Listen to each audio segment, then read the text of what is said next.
कहनाओ ना खाऊंगा ना खाने दूंगा, जो सबसे ज्यादा खाएंगा उसको बीड़ी का धाक दे के भाजप में लूंगा।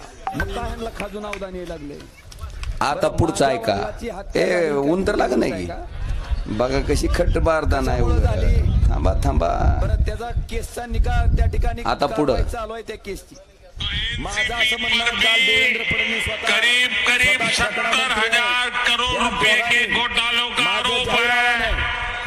महाराष्ट्र स्टेट कोऑपरेटिव बैंक घोटाला, महाराष्ट्र सिंचाई घोटाला, अवैध खनन घोटाला, इनकी लिस्ट भी बहुत लंबी है।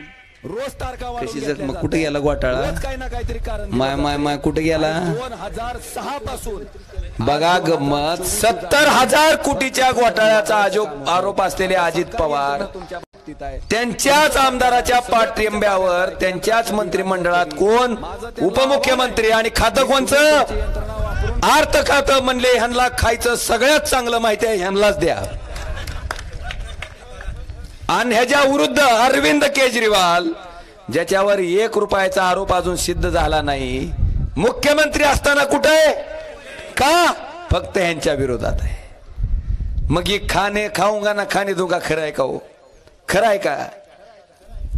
हसन मुश्रीफ, नवाब मलिक, प्रफुल्ल पटेल त्या ठिकाणी अजित पवारांच्या गटात गेल्या सगळ्या ईडीच्या चौकशा, प्रताप सरनाईक, भावनाताई गवळी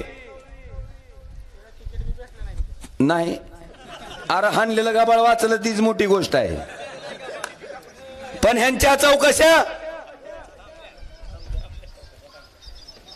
मग ही बरोबर आहे का? हो आता पुढचं थांबा, आता शिक तर एवढं झालंय, आता पुढची गंमत खरी आहे।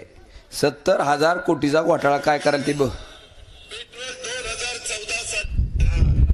56 रुपये होतं, 93 रुपये झाले। कोणी केले? भाजपने केले। अच्छे दिन आले का? नाही। सिमेंट 195 रुपये होतं 2014 ला, आता आहे 410 रुपये, आहे का नाही? मग कुणी वाढवलं?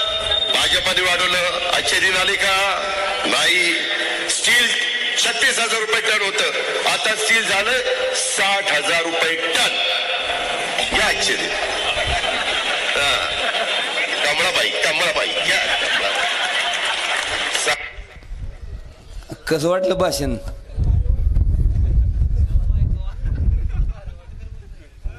आता ही लोक सगळी मिळून आपल्याला असं समजायलेत का आपण धोत्रावर इन करताव, म्हणजे आपल्याला काय अक्कल नाही, काय कळतंय ते ह्यांनाच कळतंय। काय करावं लागेल मामा ह्यांचं? जमल का सोडून ह्यांना? ह्यांचा हिशोब करावा लागेल। हा ते करणार आहे, होणार आहे। आता उद्याच आहे, मला मोदी साहेबाला एवढंच म्हणायचे, 30 तारखेला आलाव का? शेतकऱ्याचं उत्पन्न दुप्पट झालं का नाही? महागाई कमी झाली का नाही? आणि आमच्या सगळ्या तरुण मित्रमंडळाला 2 कोट्या वर्षाच्या नोकऱ्या भेटल्या का नाही?